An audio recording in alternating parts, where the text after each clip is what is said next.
राधे राधे महाराज जी। महाराज जी, मेहनत और भाग्य में कौन सबसे बड़ा है? ये तो तुम्हारी मेहनत बताएगी और तुम्हारा भाग्य बताएगा। अगर प्रारब्ध पीछे का बहुत जोर का है तो तुम्हारी मेहनत कितनी भी जोर की हो सफल नहीं हो सकती। अगर प्रारब्ध कमजोर और मेहनत जोर की है तो प्रारब्ध को रौंद के निकल जाएगा, लेकिन वो मेहनत होगा भजन। जो प्रारब्ध को रौंद सके वो होगा भगवान का भजन। नहीं तो प्रारब्ध को मिटाने के लिए प्राकृतिक कर्मों के द्वारा प्रारब्ध नहीं मिटाया जा सकता। वो सच्चिदानंद भगवान की आराधना करके प्रारब्ध मिटाया जा सकता है। नहीं तो प्रारब्ध इतना बलवान होता है कि कोई देखो कितना भी पढ़ा लिखा हो, ग्रेजुएट है, नौकरी के लिए घूम रहा है, हर जगह असफल हो जाता है। उसका प्रारब्ध बहुत जोरदार है जो उसको गिरा रहा है। एक आदमी है कि मंद बुद्धि का है, कोई प्रयास नहीं है, लेकिन उसका प्रारब्ध बहुत जोरदार है। वो प्रारब्ध का अच्छा प्रारब्ध है तो उसका भोग कर रहा है। इस समय वो गलत चल रहा है लेकिन उसकी उन्नति हो रही है क्योंकि उसका प्रारब्ध पुण्य जोरदार है और वो बहुत अच्छा चल रहा है, धर्म से चल रहा है, लेकिन उसका प्रारब्ध गिरा हुआ है तो उसको बार बार गिरा देता है। तो ऐसे प्रारब्ध को कंट्रोल करने के लिए तपस्या, साधना, इसके सिवा नहीं हो सकता। अगर हम भगवान के लिए अपना जीवन अर्पित करके नाम जप करें तो प्रारब्ध बदल सकता है, या प्रारब्ध रहते हुए भी हम उन्नति को प्राप्त हो सकते हैं। प्रारब्ध अपना प्रभाव दिखाता रहेगा।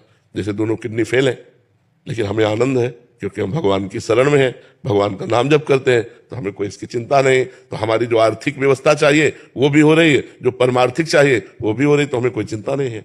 महाराज जी, हम ये चाहते हैं कि हम कभी भी अगर खत्म भी हो जाए या मतलब मेरी मृत्यु हो जाए तो हम ये चाहते हैं कि आप उससे बहुत ज्यादा साल तक जियो, लेकिन आप ना पहले जाएं। आप ये तो ठाकुर जी पता ले कि हमें पहले जाना है कि आपको पहले जाना है, ये तो उनका निर्णय होगा। इस पे आपकी सद्भावना है पर इस पर फाइनल नहीं कहा जा सकता।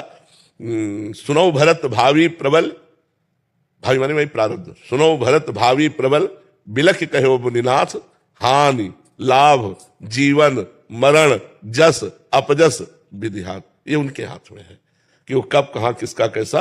पर हमें लगता है कि आप बहुत पवित्र हृदय के हैं।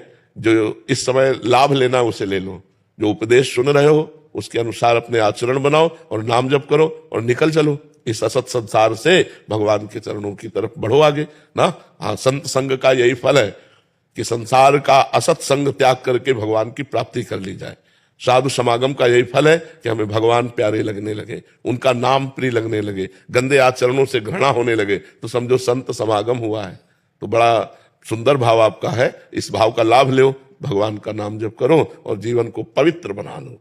जीवन को अपवित्र ना होने पावे, कलंकित ना होने पावे, कोई ऐसे गंदे कार्य ना हो जिससे खुद जलो और अपने प्रियजनों को जलना पड़े। ऐसे आचरण करो कि आप सुखी रहो और आपके संबंधी भी सुखी रहे।